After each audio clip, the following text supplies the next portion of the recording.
Hi, and welcome to Honors Grad U. I'm Ashley. And I'm Jared. Ashley, I'd like to ask you a question. What? I'm totes thirsty. I need some calcium for my bones. Alright, well, I don't really know what you're saying, so let's move on.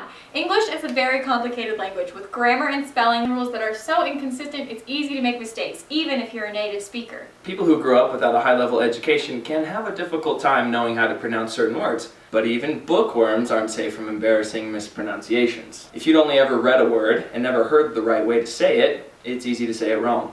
For example, this word is spelled B-E-A-U-X. If you'd only ever read this word, you might think it's pronounced bukes. Actually, it's not. It's a French word that is now common in the English language and is pronounced beau. This word, the second month of the year, is often pronounced February. But if you read carefully, you'll see that there's actually another R in there, so it should be pronounced February. Nuclear is commonly mispronounced as nuclear. And many people say supposedly when they actually mean supposedly.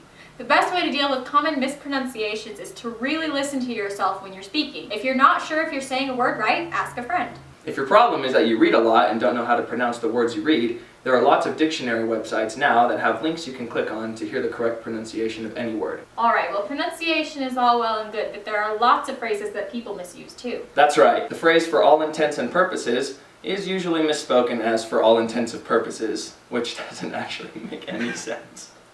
Lots of people say, I could care less, when what they really mean is they couldn't care less. If you could care less, that means you do care, which is actually the opposite of the point you're trying to get across. Also, if something happened to you suddenly, you should say all of a sudden, not all of the sudden. So, be careful what you say. And make sure you get your point across, not across.